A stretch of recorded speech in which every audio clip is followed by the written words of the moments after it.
Bapak Ibu yang terkasih di dalam Tuhan kita Yesus Kristus, kembali lagi bersama saya Pendeta Harming Pribadi. Hari ini hari Selasa, tanggal 7 Maret tahun 2023. Perenungan firman Tuhan kita yaitu terambil dari Yesaya pasal yang ke-65 ayat yang ke-17 sampai dengan yang ke-25, yaitu tentang janji mengenai langit yang baru dan bumi yang baru. Terlebih dulu marilah kita bersatu hati di dalam doa. Terima kasih Tuhan, pada saat hari ini kami bersyukur Tuhan telah menyertai dan memberkati kami. Dan sebentar lagi kami boleh merenungkan firman Tuhan. Dan pakailah hamba-Mu pada saat hari ini, agar apa yang hamba sampaikan ini boleh berkesesuaian dengan kebenaran daripada Tuhan. Terima kasih Tuhan, di dalam nama Tuhan Yesus Kristus kami tetap bersyukur. Amin.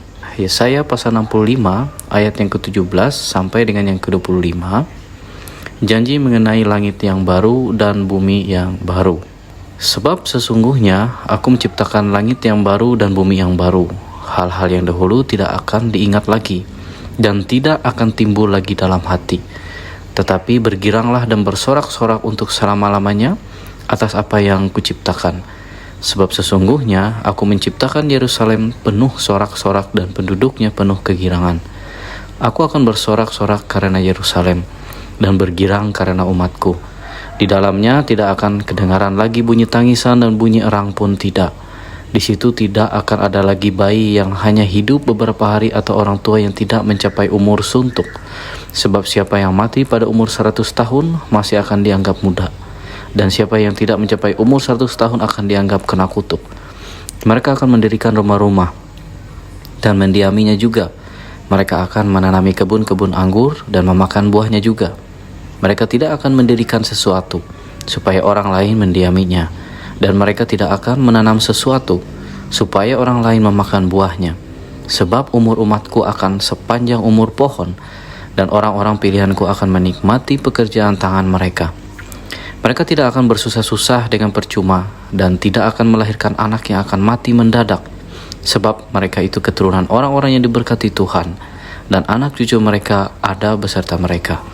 Maka sebelum mereka memanggil, aku sudah menjawabnya. Ketika mereka sedang berbicara, aku sudah mendengarkannya. Serigala dan anak domba akan bersama-sama makan rumput. Singa akan makan jerami seperti lembu, dan ular akan hidup dari debu.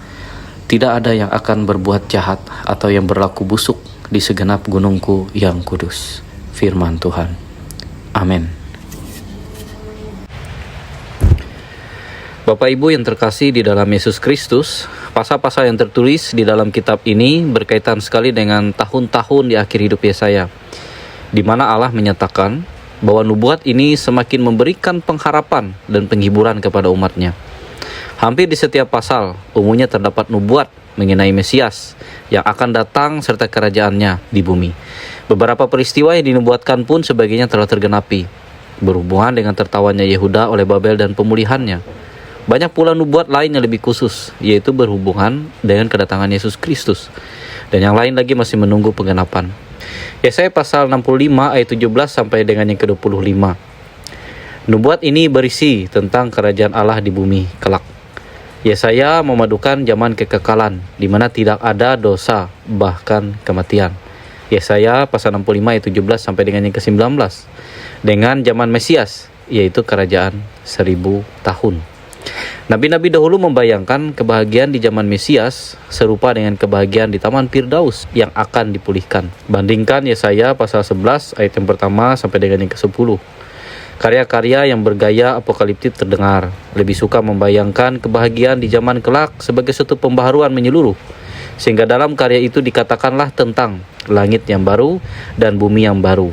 Boleh dibandingkan dalam Wahyu pasal 21 ayat yang pertama atau 2 Petrus pasal 3 ayat yang ke-13.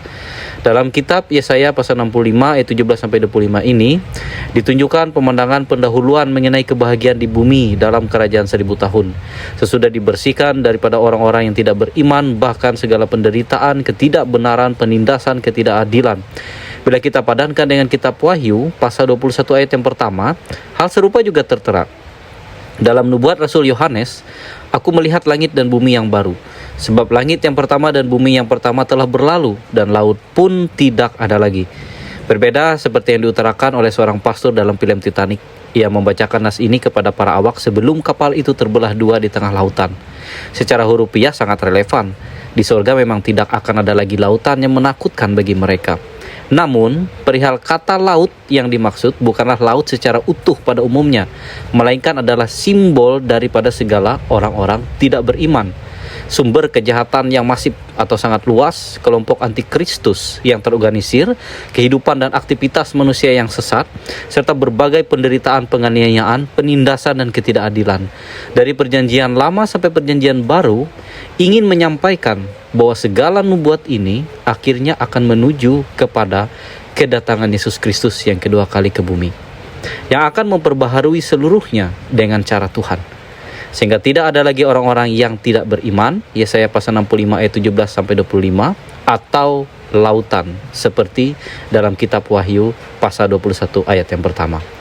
Bapak Ibu yang terkasih di dalam Yesus Kristus, dalam nubuatnya, Yesaya menyampaikan bahwa keselamatan Israel bukan hanya pada kepulangan dan pembebasan mereka dari status sebagai budak bangsa lain, tetapi mereka juga akan dipelihara dan dicukupi. Apa yang mereka perjuangkan akan mereka dapatkan. Umur panjang akan menjadi milik mereka dan mereka akan hidup menikmati semua hasil pekerjaan. Itulah yang disebut dengan langit baru dan bumi baru. Langit dan bumi yang baru merupakan rahmat Allah bagi manusia yang berada dalam dunia yang penuh dengan penderitaan, kekacauan dan siksaan. Allah tidak ingin manusia ciptaannya terus berada dalam dunia yang lama itu, tetapi Allah hendak memberikan sebuah dunia dan langit baru bagi mereka yang tetap setia, percaya dan bertahan dalam kebenarannya. Pada ayat yang ke-17, sebab sesungguhnya aku menciptakan langit yang baru dan bumi yang baru. Hal-hal yang dahulu tidak akan diingat lagi dan tidak akan timbul lagi dalam hati. Maksud dari kalimat ini ingin menyampaikan betapa bahagianya dalam langit dan bumi yang baru. Karena saking bahagianya, segala penderitaan yang sangat menyakitkan pun sampai tidak diingat lagi. Keadaan seperti ini mirip seperti dalam Yohanes pasal 16 ayat 21, yang diibaratkan seperti seorang perempuan berduka cita pada saat ia melahirkan. Tetapi sesudah ia melahirkan anaknya, ia tidak ingat lagi akan penderitaannya, karena kegembiraan bahwa seorang manusia telah dilahirkan ke dunia. Jadi, bumi dan langit baru adalah bagaikan rahmat Tuhan yang menjaga rahim seorang ibu dan menganugerahkannya dengan kelahiran bayi bagi sang ibu itu. Ibu itu telah lupa kesakitannya setelah ia melahirkan bayi yang ia kasihi. Bapak Ibu yang terkasih dalam Yesus Kristus, dari berbagai artikel pernah mengatakan, dalam proses melahirkan akan mengalami sakit yang sangat luar biasa. Dikatakan bahwa tubuh manusia dapat menahan hanya 45 unit rasa sakit. Tapi dalam proses melahirkan, seorang wanita mampu merasakan 57 unit rasa sakit. Ini sama dengan rasa sakit ketika puluhan tulang di dalam tubuh itu patah secara bersamaan. Tetapi setelah melewati fase tersebut, seorang ibu bisa menggendong bayi yang dinanti. Maka rasa sakit tersebut pun terganti dengan kebahagiaannya. Bahkan seperti yang diungkapkan dalam ayat 17, tidak akan diingat lagi. Dalam buku Oxford DC 1986, sebagian besar, hampir 90% persalinan disertai rasa nyeri. Seorang Potter P mengatakan rasa nyeri pada persalinan lazim terjadi dan merupakan proses yang melibatkan fisiologis dan psikologis ibu. Nyeri dapat menyebabkan frustasi dan putus asa, sehingga beberapa ibu bisa saja merasa tidak mampu melewati proses persalinan, ungkap Sharon Smith Murray. Melaporkan kejadian nyeri pada 2.700 ibu bersalin. 15% mengalami nyeri, 35% dengan nyeri sedang, 30% dengan nyeri hebat, 20% persalinan disertai nyeri sangat hebat. Ungkap seorang Sarwono Prawiroharjo dalam judul buku Ilmu Kebidanan pada tahun 1995, dari data WHO hampir 99% ibu meninggal pada saat persalinan. Diperkirakan setiap tahun 210 juta kehamilan di dunia, 20 jutanya mengalami sakit, 8 juta mengalami komplikasi mengancam nyawa, 500.000 meninggal. Yohanes pasal 16 ayat 21. Seorang perempuan berduka cita pada saat ia melahirkan, tetapi sesudah ia melahirkan anaknya, ia tidak ingat lagi akan penderitaannya, karena kegembiraan bahwa seorang manusia telah dilahirkan ke dunia. Seperti seorang ibu, demikian orang-orang percaya yang tetap bertahan dalam kebenaran, bahkan sampai peristiwa kedatangan Mesias serta kerajaan 1000 tahunnya. Memang akan ada kesakitan yang sangat hebat, namun semuanya terjawab ketika bumi dan langit baru tercipta. Sebagaimana bahagianya digambarkan seperti seorang ibu yang sedang memeluk bayi yang telah ia lahirkan. Bapak Ibu yang terkasih dalam Yesus, pertanyaannya adalah, bila mana semuanya itu bisa terwujud? Kapan? Mungkin ada yang mengatakan nanti. Nanti yang berarti kita mesti menunggu kapan semuanya tergenapi. Padahal, bukankah damai sejahtera itu patut kita mulai dari sekarang? Meskipun lautan penderitaan dan ketidakadilan masih ada di sekitar, tidak akan mematahkan semangat dan iman kita untuk senantiasa menyatakannya dalam pribadi kita. Bukankah Tuhan mengajak kepada kita untuk berperan dalam menyatakan adanya tanda-tanda kerajaan Allah, sukacita, damai sejahtera, dan keutuhan ciptaan? Bandingkan Lukas pasal 17 ayat 21, Roma pasal 14 ayat 17. Sebagai orang Kristen, kita diharuskan bahkan diwajibkan memulai tanda-tanda kerajaan Allah dalam hidup ini, sehingga semakin lama makin terwujud dalam hidup kita. Yohanes pasal 14 ayat 23 sampai 24. Jawab Yesus, "Jika seorang mengasihi aku, ia akan menuruti firman-Ku, dan Bapa-Ku akan mengasihi dia, dan kami akan datang kepadanya dan diam bersama-sama dengan dia. Barang siapa tidak mengasihi aku, ia tidak menuruti firman-Ku. Dan firman yang kamu dengar itu bukanlah daripadaku, melainkan daripada Bapa yang mengutus aku." Inilah hal yang patut kita lakukan dalam hidup, mengusahakan apa yang telah difirmankan Tuhan kepada kita. Tuhan Yesus menegaskan supaya kita teguh melakukannya. Yohanes pasal 14 ayat 26 sampai 28. "Tetapi penghibur, yaitu Roh Kudus yang akan diutus oleh Bapa dalam namaku, dialah yang akan mengajarkan segala sesuatu padamu dan akan mengingatkan kamu akan semua yang telah kukatakan padamu. Damai sejahtera ku tinggalkan bagimu, damai sejahtera ku berikan padamu, dan apa yang kuberikan tidak seperti yang diberikan oleh dunia padamu. Janganlah gelisah dan gentar hatimu. Kamu telah mendengar bahwa aku telah berkata padamu, aku pergi tetapi aku datang kembali kepadamu. Sekiranya kamu mengasihi aku, kamu tentu akan bersukacita." Jadi, mengapa tidak dimulai dari sekarang? Langit dan bumi baru seharusnya lah membimbing kita pada karakter yang baru, yaitu melalui pertobatan. Sebagaimana seorang Saulus menjadi Paulus, yang serakah menjadi murah hati, yang sombong menjadi rendah hati, yang jahat menjadi baik.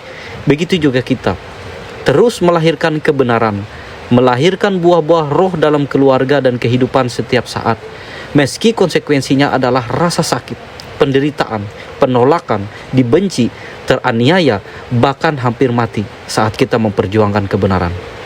Sembari menanti langit dan bumi baru yang dinubuatkan nabi dan rasul, nyatakanlah dari hal yang kecil, langit dan bumi baru yang ada dalam pribadi kitalah yang lebih dulu terus dan harus kita renungkan dan kita wujudkan, yang kelak dipertanggungjawabkan di hadapan Tuhan. Kita akan seperti seorang ibu yang berbahagia saat memeluk anak yang dilahirkan. Bapak ibu akan bahagia saat kebenaran dan buah-buah roh itu terlahir dari perjuangan dan ketaatan dalam Tuhan. Meski perihal langit dan bumi yang baru adalah berbicara tentang situasi keadaan serta tempat secara menyeluruh, maka akan menjadi tidak sejalan jika Allah menciptakan langit dan bumi yang baru, tetapi kita tidak meresponnya dengan pertobatan, memperbaharui karakter kita menjadi pengikut Yesus yang benar dan sejati. Maka dari itulah, bertobatlah segera. Amin. Bapak Ibu yang terkasih di dalam Tuhan kita Yesus Kristus, marilah kita bersatu hati di dalam doa syafaat.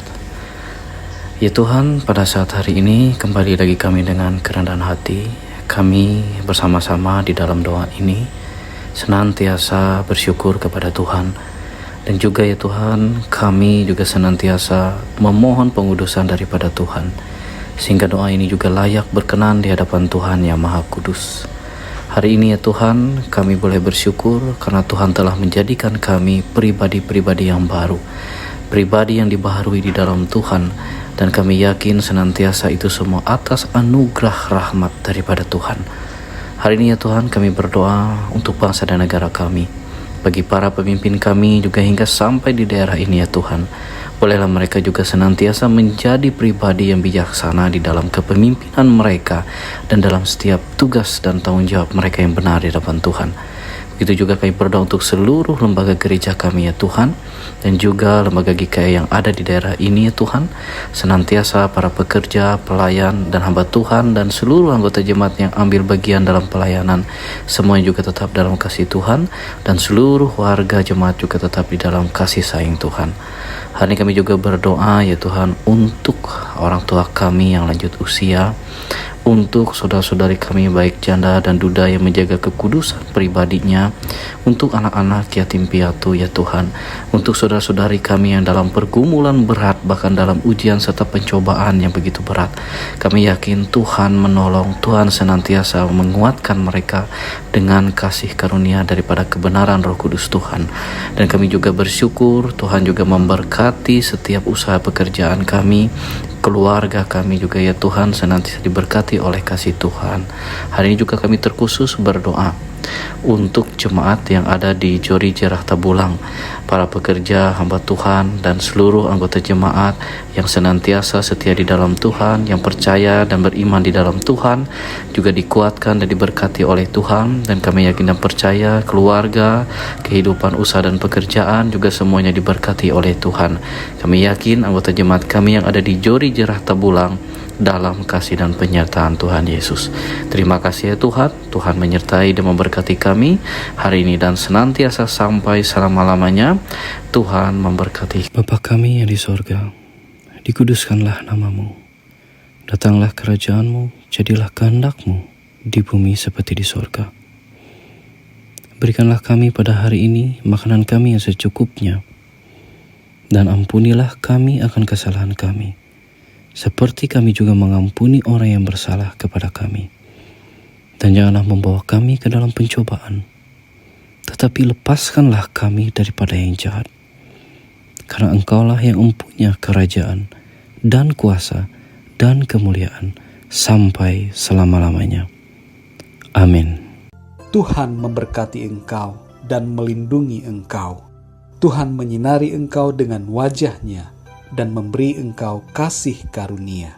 Tuhan menghadapkan wajah-Nya kepadamu dan memberi engkau damai sejahtera. Amin.